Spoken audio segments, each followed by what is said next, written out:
ఎవరైనా పోట్లాడుకుని ఒక వీడియో పెడితే దానికి మిలియన్స్ లో వ్యూస్. ఎవడైనా నిలుచుండి దేవుని ఆలోచన బోధిస్తే 100లో చూస్తున్నారు. ఎంత దారుణంగా మారిపోయింది ఆలోచన విధానం. మీకు ఎలా ఉందో తెలియదు కానీ ప్రార్థన గదిలో మోకరించిన ప్రతిసారి గుండెలు పగిలి ఏడుస్తున్నాం మేము. వయసు పెరుగుతుంది, అనుభవం పెరుగుతుంది, భక్తి పెరుగుతుంది, అభిషేకం పెరుగుతుంది, వరములు పెంచుకుంటున్నాం, అన్ని కార్యాలు జరుగుతున్నాయి. నేను ఇప్పుడు మాట్లాడుతున్నంత సులువు కాదు. గుండె పగిలి ఏడ్చి ఏడ్చి ఏడ్చి ఏడ్చి దేవుని దగ్గర నుంచి తీసుకొచ్చిన సందేశం ఇది. దేశమంతటికి, ప్రపంచానికి అర్థమయ్యేటట్లు చేయడానికి పరిగెడుతున్నాం. సంఘ ఆలోచన విధానం లేఖనం ప్రకారంగా లేదు. మనుషుడు తమ సిద్ధాంతాల ప్రకారంగా కట్టుకుంటూ వెళ్ళిపోతున్నాడు. ఇంకొంచెం ముందుకు వెళ్తాను, జాగ్రత్తగా వెళ్ళండి. ఇన్నాళ్ళు మనం మందిరానికి, సభలకు వచ్చేటప్పుడు ఒక ప్రార్థన తప్పుగా చేశాం. ప్రభువా, నా గురించి మాట్లాడవా, నా కుటుంబం గురించి, అప్పుల గురించి, బాధల గురించి మాట్లాడవా అంటూ ప్రార్థన చేశాం. అది తప్పు ప్రార్థన. ఇక మీదట అలా ప్రార్థన చేయకండి. మీరు అలా ప్రార్థన చేస్తే ఏం జరుగుతుందో తెలుసా? మా గురించి మాట్లాడు ప్రభువా, మా గురించి మాట్లాడు ప్రభువా అని అడిగారు అనుకోండి. అలా అడిగినప్పుడు మీరు మందిరానికి వస్తారు. సేవకుడు ఏం చేస్తాడు? ఒక్కరోజు ముందు నుండే ప్రార్థనలో సిద్ధపడి మీకు వాక్యం బోధించడానికి రెడీ అవుతాడా? దేవుని జ్ఞానం బోధించి సంఘాన్ని బలపరుచుకుందాం అనుకునే లోపు సంఘం అంతా కూడా దిగులుతో ఉంటుంది. ఎంత జ్ఞానం చెప్పినా లోపలికి. ఎందుకంటే ఏం విందామని వచ్చావు? నీ గురించి విందామని వచ్చావు, నీ బాధల గురించి విందామని వచ్చావు. అప్పుడు సేవకుడు గమనిస్తాడు, అయ్యో దేవుని ప్రజలందరూ దిగులుతో ఉన్నారే, ముందు వీళ్ళని బలపరుచుకుందాం, వీళ్ళు బలపడిన తర్వాత ఎంత జ్ఞానమైనా బోధించవచ్చు అనుకొని జ్ఞానం బోధించేది పక్కన పెట్టి, అమ్మా భయపడకు, దిగులు పడకు, నీ అప్పుల నుండి, నీ రోగాల నుండి, నీ ఇబ్బందుల నుండి, నీ కూతురుకి పెళ్ళవట్లేదా, నీ కొడుక్కి జాబ్ రావట్లేదా, ఇంకా అప్పుడు నీకు మనశ్శాంతి. ఆహా ప్రభువా, నా ప్రార్థన విని ఖచ్చితంగా నా గురించే మాట్లాడుతున్నావయ్యా, ఎంత ప్రశాంతంగా ఉందో, ఇంకొంచెం మాట్లాడితే బాగుండేది. నేను ఇలాంటి మాటలు ఎప్పుడు వినలేదంటావు. మళ్ళీ ఇదొకటి. ఎందుకంటే నీకు నచ్చిందిగా, ఎంత రంగైనా పూస్తావు దానికి. ఇంకా నీకు నచ్చితే ఎంత పౌడర్ అయినా వేస్తావు. నీకు నచ్చితే ఇది మొదటిసారి అని అన్న అంటావు. ఇది మన ఆలోచన విధానం ఇలా ఉంది. దేవుడు మాట్లాడట్లేదు. మనిషి నిన్ను బలపరిచే పనిలో ఉండిపోయి నిన్ను ఓదార్చి ఓదార్చి, సేవకులు నిన్ను ఓదార్చి ఓదార్చి వాళ్ళు ఆరిపోతున్నారు. నువ్వు మాత్రం వెలగట్లేదు. మీరు చెప్పండి, ప్రతి ఆదివారం మా ప్రసంగాలు ఓదార్పు యాత్ర ఏంటండి? ప్రతి ఆదివారం మిమ్మల్ని ఓదార్చడం తప్ప మాకు వేరే పని అప్పగించలేదా దేవుడు? వాక్యం అంటే ఊరికే బలపరచడం, ఓదార్చడం కాదు. ఎప్పుడు ఒకరు నన్ను ఓదార్చాలనుకోవడం ఏమిటండి? నేనెవరిని ఓదార్చాలి, నేనెవరిని బలపరచాలనే స్థాయికి ఎదగాలి విశ్వాసి. దేవునికి స్తోత్రం కలుగునుగాక. ఎప్పుడొచ్చి నీకు నచ్చింది విందామనుకుంటే దేవుడు ఎప్పుడు తనకు నచ్చింది నీతో మాట్లాడతాడు. కాబట్టి ప్రార్థన మార్చేద్దాం. ఏమని ప్రార్థిస్తారో తెలుసా? ఇక నుంచి ఇప్పటి వరకు నా గురించి మాట్లాడు ప్రభు అని అడిగావు, మానేసే. ఇప్పటి నుంచి ప్రార్థించు, నీవేం మాట్లాడాలనుకుంటే అదే మాట్లాడు ప్రభు, నేను మందిరానికి వస్తున్నానని అడగండి. ప్రతి సేవకుడు బూరలాగా మోగుతాడు. ఆ తర్వాత నుండి ప్రతి స్థానిక సేవకుడు మండుతాడు. ఆ తర్వాత నుండి నీకు ఆకలి లేనంత వరకు ఏ సేవకుని దేవుడు వాడుకోలేడు. ప్రతి సేవకుడు తల్లిలాగా భావించి మిమ్మల్ని భరిస్తూనే ఉంటాడు, ఓదారుస్తూనే ఉంటాడు, బలపరుస్తూనే ఉంటాడు. సేవకుడు కూడా మండుతున్న దీపం అవ్వాలంటే సంఘానికి ఆకలి పుట్టాలి. మీరు చెప్పండి, మీకు ఎవ్వరికి ఆకలి లేదనుకోండి, మేమేమో మటన్ దమ్ బిర్యానీ చేసి కూర్చున్నాం అనుకోండి మీ అందరి కోసం. ఆకలి లేనప్పుడు మీరు తింటారా? అప్పుడు అదేమవుతుంది? అదే కదా మరి. వాక్యం కోసం ఆకలి లేకపోతే, దేవుని నీతి కోసం, న్యాయం కోసం, ఆలోచన విధానం కోసం ఆకలి దప్పులు లేకపోతే దేవుడు ఎలా సేవకుని వాడుకుంటాడు? ఎలా వాడుకుంటాడు? కాబట్టి సంఘమే తన ప్రార్థన మార్చాలి. అప్పుడు దేవుడు తన ఆలోచన, తన మనసుతో మనల్ని నింపుతాడు. మనమందరము ఆయన ఆలోచనతో ముద్రింపబడిన పత్రికలం అవ్వాలి. దేవునికి స్తోత్రం కలుగునుగాక. వాక్యాన్ని వింటున్నాం కదా, ఇంకా చాలు. వాక్యాన్ని వినడం కాదు, వాక్యాన్ని డైరెక్ట్ ముద్ర వేసుకునేటట్లు మనల్ని మనం ప్రతిష్ఠించుకుందాం. ఆమేన్. ఈ చివరి రోజుల్లో రేపు నువ్వు ఉంటావో లేదో గ్యారంటీ లేదు. ఈ రోజు నుండే దేవునికి నీ నిర్ణయాన్ని ప్రకటించు. ప్రభువా, ఇన్నాళ్ళు నాకు నచ్చింది చేశాను, ఇక మీదట నీకు నచ్చిందే చేస్తాను. తమ్ముళ్ళు చాలామంది, చెల్లెళ్ళు చాలామంది ఇలా అడుగుతారు, అన్న నా పట్ల దేవుని చిత్తం ఏంటన్నా, దేవుని చిత్తం ఏమిటి నా పట్ల? నేను ఒకటి చెప్పనా, ఇంకా చాలు ఈ చివరి రోజుల్లో నా పట్ల దేవుని చిత్తం, నా పట్ల దేవుని చిత్తం అడిగింది చాలు. మార్చండి ప్రార్థన. ఏమని అడగాలో తెలుసా? ఏం చేస్తే నీ చిత్తం జరుగుతుందో నాకు చెప్పు ప్రభువా అని అడగండి. నా పట్ల నీ చిత్తం, నా పట్ల నీ చిత్తం అని అడిగిన వాళ్ళందరూ స్వార్థంగా తమ ఇష్టాలను జొప్పించి అడుగుతున్నారు ప్రార్థనలో. ఓ తమ్ముడు ఇలా ప్రార్థిస్తున్నాడు అనమాట చర్చిలో. నేను వింటున్నాను అప్పుడే, ప్రభువా నా జీవితంలో నువ్వు ఎవరినిచ్చినా పర్వాలేదు భార్యగా, నీ ఇష్టం ప్రభువా, నీకు నచ్చిన అమ్మాయిని నాకు ఇవ్వు ప్రభువా, నువ్వు ఎలా చెబితే అలాగే ప్రభువా అని ప్రార్థించి ప్రార్థించి ప్రార్థించి, నీ ఇష్టం ప్రభువా, భక్తురాలు నీవు ప్రభువా, రోషం కలిగిన స్త్రీని, ప్రార్థన మొత్తం చేసేసి ఏదైనా నీ ఇష్టం ప్రభువా అని చివరిలో అంటాడు, ఒకవేళ మీరు ఈవినిస్తే నేను ఇంకా సంతోషంగా బలంగా భక్తి చేస్తా ప్రభు అంట. అప్పటి వరకు ఏమన్నాడు? ఎగిరి ఎగిరి నీ ఇష్టం అన్నాడు. చివరిలో ఏమన్నాడు? ఒకవేళ నాకు నచ్చిన ఈ అమ్మాయిని కూడా ఇచ్చావనుకో ప్రభు, నేను ఇంకా బలంగా పని చేస్తా ప్రభు అంట. ఆల్రెడీ వీడి మనసులో ఏముంది? వాడి సొంత ఇష్టం ఉంది. సొంత ఇష్టాలు కలిగిన వారు ఎప్పుడు దేవుని చిత్తాన్ని నెరవేర్చలేరు. దేవుని ఇష్టమే సొంత ఇష్టంగా మార్చుకోండి, మీ బ్రతికే దేవుని చిత్తం అయిపోతుంది. కొంచెం గట్టిగా చెప్పండి, ప్రైజ్ ద లార్డ్, ఆమెన్. కాబట్టి మళ్ళీ చెప్తున్నాను, ఆశీర్వాదాలు దీవెనల కొరకు మందిరానికి వెళ్ళింది చాలు, మనమే ఆశీర్వాదం అవ్వాలి. ఎలా అవుతాం మీరు చెప్పండి? లోకానికి మీరు వెలుగై అనుంది. నేను ఇప్పుడు డైరెక్ట్ క్వశ్చన్ అడుగుతాను, మీలో ఎంతమంది లోకానికి వెలుగైపోయారు? ఒక్కరం ధైర్యంగా చెప్పలేం. ఎందుకంటే కష్టాల చుట్టూ, బాధల చుట్టూ, ఇంటి చుట్టే తిరుగుతున్నాం మనం. లోకానికి వెలుగైన పరిస్థితే లేదు. కానీ ఒక్కటి చెప్తాను, మనం అందరం వెలుగులోనే ఉన్నాం, వెలుగు సంబంధులమే. కానీ మనమే ఇంకా వెలుగు కాలేదు. వెలుగులో ఉన్నాం కానీ వెలుగు కాలేదు. దేవునికి, దేవుని గ్రంథానికి మనం చాలా దూరంగా బ్రతుకుతున్నాం. నేను చెప్పేవి నీతి, యథార్థత, పరిశుద్ధత, మంచి క్రియల గురించి కదా, అవి బాగానే ఉన్నాయి మనకి. కానీ దేవుని మనస్సుకి, దేవుని గ్రంథానికి మనం దూరంగా బ్రతుకుతున్నాం. మీకు అర్థమయ్యేటట్లు 4 ప్రశ్నలు మీ ముందుంచుతాను, ఆలోచించండి. బైబిల్ ప్రకారంగా, ప్రకటన గ్రంథం ప్రకారంగా పరలోక రాజ్యంలో ఆకలి దప్పులు ఉంటాయా? వెరీ గుడ్, గట్టిగా చెప్పండి ఆ మాట. ఇట్లా చేతితో చూపించండి ఒకసారి, అందరు చూడండి ఒకసారి, అందరిని చూసుకోండి. ఏం చెప్పారు? ఉండవు. ఎందుకంటే ప్రకటన గ్రంథంలో ఆ మాట డైరెక్ట్గానే ఉంది. అక్కడ ఆకలి దప్పిక. సరే, నా ప్రశ్న, పరలోకంలో ఆకలి దప్పులు లేకపోతే దేవదూతల ఆహారం ఎందుకున్నట్టు? హలో, ఏమైనా ఆలోచిస్తున్నారా? అరుగుల మీద కూర్చొని ముచ్చట్లు పెట్టినట్టుందా? నేనేం చెప్తున్నాను? ఆకలి దప్పులు లేవు అని అన్నారు కదా పరలోకంలో. అదే నిజమైతే దేవదూతల ఆహారం ఎందుకున్నట్టు? రెండో ప్రశ్న, పరలోకంలో ఆకలి దప్పులు లేవన్నది నిజమైతే సంఘానికి, క్రీస్తుకు వివాహం జరిగినప్పుడు పెళ్లి విందన్నారే, ఆకలి దప్పులు లేనప్పుడు పెళ్లి విందెందుకు?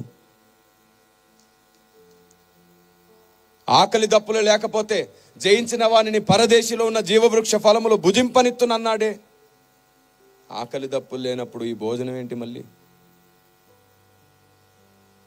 నేనేం చెప్పాలనుకుంటున్నానంటే, ఏ బైబుల్ ఆకలి దప్పులు లేవనిందో అదే బైబుల్ మన్నా గురించి, పెళ్లి విందును గూర్చి, పరదేశిలో ఉన్న జీవవృక్ష ఫలములను గూర్చి మాట్లాడింది. ఒక్కవైపే చూసి పరిగెడుతున్నావు, దేవుడు ఇంకోటి కూడా చెప్పాలనుకుంటున్నాడు నీతో. అక్షరాన్ని మాత్రమే వెంబడిస్తున్నావు, ఆత్మ చెప్పే మాట వినలేకపోతున్నావు. ఈ చివరి రోజుల్లో పరిశుద్ధాత్మ దేవుడు తన హృదయాన్ని పరిచి సార్వత్రిక సంఘం ముందు పెట్టాలనుకుంటున్నాడు. ప్రతి ఒక్కడు తన సొంత జ్ఞానం కోసం పరిగెడుతూనే ఉన్నాడు. ఎటు చూసినా సరే విద్వేషపూరితమైన డిబేట్స్, ఎటు చూసినా సరే ఒకరినొకరు అవమానించుకోవడం, నిందించుకోవడం, లేని వార్తలు పుట్టించుకోవడం, అహాన్ని సంతృప్తి పరుచుకునేటట్లుగా ప్రతి ఒక్కడు పోరాడుతున్నాడు. అవసరం లేని వాటి కోసం పోరాటం, సమాధానపరచడానికి కాదు. వీళ్ళు ఎందుకు కలిశారా, ఇంకా గొడవ పడితే బాగుండనే మైండ్తో ఉన్నారు అనేకులు. చూడండి, సిద్ధాంతంలో సత్యం ఉన్నప్పుడు అది ప్రేమతో చెబితే చిగురిస్తుంది, ఫలిస్తుంది, నాటబడుతుంది. స్తోత్రం కలుగునుగాక. ఒక ఇద్దరు సహోదరులు పోట్లాడుతుంటే వాళ్ళని సమాధానపరిచేవాడు కదా ధన్యుడు. బైబిల్ ఏం చెప్తుంది? రెచ్చగొట్టేవాడా, సమాధానపరిచేవాడా? నీ సిద్ధాంతంలో సత్యం ఉంటే ముందు వాళ్ళని సమాధానపరచు, అదే సత్యం వారికి నేర్పించు. అలా కాదంట.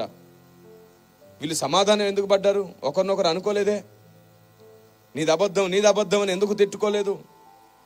ఏంటండి, కనీసం 3-4 గంటలు మోకరించి ప్రార్థన చేయట్లేదు ఏంటి? అందరూ అంత క్రూరంగా మారిపోతుంది ఏంటి హృదయం? శాడిజం ఎందుకు వస్తుంది భక్తిలోకి? చూడండి, ఎవరైనా పోట్లాడుకుని ఒక వీడియో పెడితే దానికి మిలియన్స్లో వ్యూస్. ఎవడైనా నిలుచుండి దేవుని ఆలోచన బోధిస్తే 100ల్లో చూస్తున్నారు. ఎంత దారుణంగా మారిపోయింది ఆలోచన విధానం. మీకు ఎలా ఉందో తెలియదు కానీ ప్రార్థన గదిలో మోకరించిన ప్రతిసారి గుండెలు పగిలి ఏడుస్తున్నాం మేము. వయసు పెరుగుతుంది, అనుభవం పెరుగుతుంది, భక్తి పెరుగుతుంది, అభిషేకం పెరుగుతుంది, వరములు పెంచుకుంటున్నాం, అన్ని కార్యాలు జరుగుతున్నాయి. నేను ఇప్పుడు మాట్లాడుతున్నంత సులువు కాదు. గుండె పగిలి ఏడ్చి ఏడ్చి ఏడ్చి ఏడ్చి దేవుని దగ్గర నుంచి తీసుకొచ్చిన సందేశం ఇది. దేశమంతటికి, ప్రపంచానికి అర్థమయ్యేటట్లు చేయడానికి పరిగెడుతున్నాం. సంఘ ఆలోచన విధానం లేఖనం ప్రకారంగా లేదు. మనుషుడు తమ సిద్ధాంతాల ప్రకారంగా కట్టుకుంటూ వెళ్ళిపోతున్నాడు. మీకు అర్థమయ్యేటట్టు ఒక్కటి చెప్పనా? మీ తమ్ముడో, చెల్లో, అన్నో మీ ఇంట్లో ఎవరో ఒకరు ఏదైనా తప్పు చేశారనుకోండి, ఏదైనా పొరపాటు చేశారనుకోండి, వెంటనే ఆ వీధిలో అందరికి చెప్పేస్తారా? మీరు సోషల్ మీడియాలో అందరికి చెప్పేస్తారా? పోనీ చర్చిలో అందరికి చెప్పేస్తారా? అందరి ముందు తిడతారా? అందరి ముందు అవమానిస్తారా? ఏం చేస్తారు? 4 గోడల మధ్యలో బుద్ధి చెప్పి సరిచేసి సరిగ్గా నడిచేటట్లు చేస్తారు. అవునా కాదా? మరి మనం అందరం క్రీస్తునందు ఒక కుటుంబం కాదా? మనమందరం ఆయన సంతానం కాదా? మరి సంఘంలో ఎవరైనా పొరపాటు చేస్తే ఎందుకని బజార్లో పెట్టి అవమానిస్తున్నారు? సంఘంలో ఎందుకని సంఘం సోషల్ మీడియా ప్లాట్ఫామ్ని అందరిని అవమానించడానికి వాడుకుంటుంది? ఎందుకని చర్చిలో గుసగుసలు? ఎందుకు ఒకరిని గురించి తప్పుడు మాటలు? ఆరిపోయేవాన్ని వెలిగించండి, దేవుడు నిన్ను చూసి సంతోషపడతాడు. పడిపోయేవాన్ని నిలబెట్టండి, పరిశుద్ధాత్ముడు నిన్ను చూసి ఆనందిస్తాడు. పాడైపోయిన వాన్ని బాగు చేయండి, ఆయన నిన్ను వాడుకోవడం ప్రారంభిస్తాడు. దేవునికి మహిమ కలుగునుగాక. నా మాటలు రుచిస్తున్నాయేమైనా? ఎవరికైనా బాధ కలిగితే అంతకంటే దౌర్భాగ్యులు ఎవరుంటారు చెప్పండి? పరిశుద్ధాత్మ దేవునికి నచ్చే మాట మనకు నచ్చట్లేదంటే మనం లౌకికాత్మతో నింపబడ్డామని అర్థం. అంతే కదా?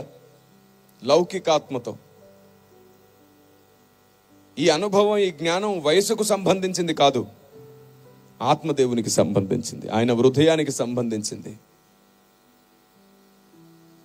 ఈరోజు రాష్ట్రాలు దాటి, దేశాలు దాటి ప్రతి ఒక్క చోట ఆలోచన స్థాపించడానికి, దేవుడు వాడుకోవడానికి ఒక్కటే కారణం, ఆయన ఆలోచన విధానం, ఆయన ఐడియాలజీ మాత్రమే. ఇంకో ప్రశ్న అడుగుతాను, నాకు సమాధానం చెప్పండి. మనం బైబిల్కి, దేవునికి ఎంత దూరంగా ఉన్నామో తెలియాలి కదా. అందుకే నేను మిమ్మల్ని అడుగుతున్నాను, వేరే ఉద్దేశం కాదు. మీకంటే ఎక్కువ నాకు తెలుసు అని నిరూపించాలన్నది నా ఆలోచన అసలే కాదు. మనకు తెలియనివి చాలా ఎక్కువగా ఉన్నాయి, తెలుసుకుందాం రండి అనే పిలుపు మాత్రమే ఈ ప్రశ్న. కేవలం ఆ పిలుపు మాత్రమే ప్రశ్న. ఆత్మీయ జీవితం అంటే ఏంటో తెలుసా? నా ఉద్దేశంలో నేను గెలవడం కాదు.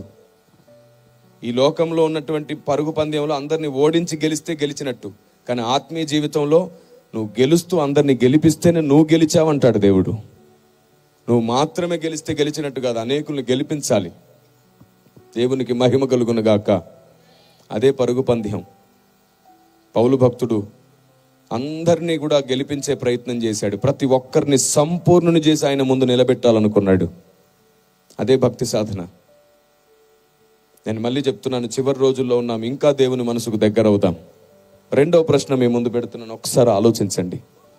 కిరణ్ పాల్ గారు ఈ ప్రశ్న అడుగుతుంది మీకు వాక్యం అర్థం అవడానికి మాత్రమే. ఇప్పటి వరకు ఎంతో భక్తి సాధన ఆలోచన బోధించి మధ్యలో ప్రశ్నిస్తున్నాను, ఎందుకంటే మీకు స్పృహ కలగాలని మాత్రమే. నాకు చెప్పండి, మీరు ప్రార్థనా గదిలో కూర్చున్నారు, మీ ముందు ఒక పెద్ద వెలుగు ప్రత్యక్షమైంది. ఆ వెలుగులోంచి మీతో ఒక చిన్న స్వరం మాట్లాడుతుంది. ఎవరైనా? దేవుడు. గట్టిగా అదే చెప్పండి, ఎందుకు సిగ్గుపడతారు? ఎవరైనా? దేవుడు. తర్వాత 10 రోజులకు మళ్ళీ ప్రార్థిస్తుంటే వెనకాల ఒక పెద్ద చీకటి ప్రత్యక్షమైంది. అందులోంచి ఒక గంభీరమైన స్వరం వినబడుతుంది. ఎవరు? సాతాను. గట్టిగా చెప్తారా? 2 అబద్ధమే. వెలుగులోంచి మాట్లాడితే దేవుడు అనకండి, చీకట్లోంచి మాట్లాడితే సాతాను అనకండి. సండే స్కూల్ పిల్లలు అలా అభిప్రాయపడ్డారంటే పర్వాలేదు, ఎదిగాం మనం కూడా అలా అభిప్రాయపడ్డం నిజంగానే మన అమాయకత్వం, దాన్ని అమాయకత్వం అనాలి. వెలుగులోంచి మాట్లాడితే దేవుడు అని అనకండి, చీకట్లోంచి మాట్లాడితే సాతాను అనకండి.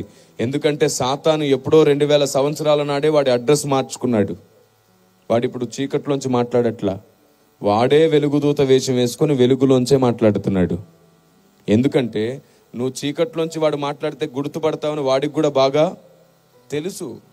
వాడు వెలుగులోంచే మాట్లాడుతున్నాడు. మీరు చెప్పండి, సాతాను నిన్ను మోసం చేయాలంటే చీకట్లోంచి ఎందుకు మాట్లాడతాడు? వెలుగులోంచే కదా మాట్లాడతాడు. మరి నీ ఆలోచన ప్రకారం వెలుగులోంచి మాట్లాడితే దేవుడే అయితే వాడి మాట కూడా నువ్వేమనుకుంటావు? అప్పుడు వాడు మాట్లాడిన దేవుడే అనుకుంటావు. ఈరోజు లోకం పరిస్థితి అంతా అలాగే ఉంది. మొక్కిన కోరికలు, కోరిన కోరికలు అన్నీ తీరితే చాలు దేవుడు అనే భ్రమలో బ్రతుకుతుంది ఈ లోకం. మీకు తెలుసా, దేవుడు అడిగినవన్నీ ఇవ్వడు. అడిగినవన్నీ ఇస్తే ఆయన దేవుడు కాదు. నువ్వు చాలా అడిగేసావు దేవుణ్ణి. ఇల్లు, స్థలాలు, పొలాలు, పెళ్ళిళ్ళు, ప్రమోషన్లు కదా, గర్భఫలాలు, ఎన్నెన్నో అడిగేసావు. అవన్నీ ఇస్తే దేవుడు అని అనుకుంటున్నావు. లేదు, దేవుడు అనేవాడు అవన్నీ, నువ్వు అడిగినవన్నీ ఇవ్వడు. అయితే దేవుడు నువ్వు అడక్కపోయినా నీకేం అవసరమో ఇచ్చేస్తాడు ఆయన. నువ్వు అడక్కపోయినా నీకు అవసరమైంది ఇస్తుంటాడు ఆయన. కానీ నువ్వు అడిగినవన్నీ మాత్రం ఇవ్వడు. ఇక్కడ నువ్వు చాలా మెంటల్గా ప్రిపేర్ అయ్యి ఉండాలి. నువ్వు అడిగినవన్నీ ఇవ్వడు ఆయన. నీకు ఏది అవసరమో అది మాత్రమే ఇస్తాడు. అర్థమయ్యేటట్టు చెప్తాను. ఒక స్టేట్మెంట్ ఇచ్చి వదిలేస్తే మీరు అపార్థం చేసుకునే అవకాశం ఉంది. అర్థమయ్యేటట్టు చెప్తాను. మీ దగ్గరికి ఒక 5 సంవత్సరాల పిల్లోడు వచ్చి, నేను చాక్లెట్స్, బిస్కెట్స్ కొనుక్కోవాలి, నాకు 100 రూపాయలు కావాలని అడిగితే ఏ తల్లిదండ్రులు ఇస్తారో నాకు చెప్పండి, సన్మానం చేద్దాం ఇప్పుడే ఇక్కడ పిలిచి. 5 సంవత్సరాల పిల్లోడికి 100 రూపాయలు ఇస్తారా? ఏం చేస్తాం? ఎంత ఇస్తాం? 5 రూపాయలు గట్టిగా ఇస్తే 10 రూపాయలు, అంతే. అంతకు మించి ఇవ్వం. నేనేం సందేశం చెప్తున్నానంటే, క్రీస్తు పుట్టిన కారణం నీ జీవితంలో నెరవేరడం గురించి మాట్లాడుతున్నాను నేను. ఆమేన్. కొందరికి ఎంతసేపు సందేశం కూడా అర్థం కాదు. ఏం చెప్తున్నాడు ఈయన? క్రిస్మస్ అని క్రిస్మస్ గురించి చెప్పాలి కదా అని ఇన్నాళ్ళు చెప్పుకొని ఏం సాధించారు? ఇప్పుడు దేవుడు సాధించేటట్లు నీతో మాట్లాడుతున్నాడు. అక్షరాన్ని ఉచ్చరించడం కాదు, అందులోని భావాన్ని జీర్ణించుకోవడమే భక్తి సాధన. ఆమేన్. క్రీస్తు పుట్టిన కారణమే సంఘాన్ని దేవుని జ్ఞానంతో నింపడం. దాని గురించే చెప్తున్నాను. అదే జ్ఞానానికి మనం దూరంగా ఉన్నాం. ఆయన జన్మ కారణానికైన ప్రథమము జ్ఞానమే అయితే దానికి మనం దూరం. ఎందుకంటే ఆయనే జ్ఞానం. ఆయనే జ్ఞానం అని సామెతల గ్రంథంలో ఉంది. పర్వతములు పుట్టకముందే నేను పుట్టానన్నాడు ఆయన. దేవునికి స్తోత్రం కలుగును గాక. గట్టిగా చెప్తారా? Amen. Praise the lord. Right. సరే, అదే 5 సంవత్సరాల పిల్లోడు ఇప్పుడు 10వ తరగతి చదివేవాడు అయ్యాడు. మీ దగ్గరకు వచ్చాడు, అమ్మా స్కూల్లో 1000 రూపాయలు ఫీజు కట్టాలంట, ఇస్తావా ఇవ్వవా? ఇస్తాం కదా. ఇప్పుడు వాడు డిగ్రీ చదువుతున్నాడు, అమ్మా 10,000 కట్టాలంట ఎగ్జామ్ ఫీజు, ఇస్తావా ఇవ్వవా? ఇస్తాం. ఇప్పుడు వాడు ఉద్యోగం చేసేవాడు అయ్యాడు, అమ్మా ఓ 5 లక్షలు లంచం కట్టాలంట గవర్నమెంట్ ఉద్యోగం కోసం, ఏం చేస్తావు? బిడ్డ బాగుండాలని, బిడ్డ జీవితం బాగుండాలని అప్పో సొప్పో లేదా ఉన్నది అమ్మేసైనా ఏం చేస్తావు? అంటే నీ బిడ్డకు ఎప్పుడు ఇవ్వాలి, ఎంత ఇవ్వాలో నీకు బాగా, దానికోసం ఏం చేయాలో కూడా నీకు బాగా, నీ బిడ్డ గురించే నీకు అంత బాధ్యత అయితే నిన్ను నీ బిడ్డను కూడా కన్నోడు ఆయన. ఆమేన్. నువ్వు అడిగినవన్నీ అలా ఇస్తాడమ్మా. అడక్కపోయినా నీకు కావాల్సింది ఇస్తాడు, అడిగిన వాటిలో నీకు అవసరమైంది ఇస్తాడు, ఇప్పుడు అవసరం లేనిది తర్వాత ఆయన ఇచ్చేస్తాడు. ఆమేన్.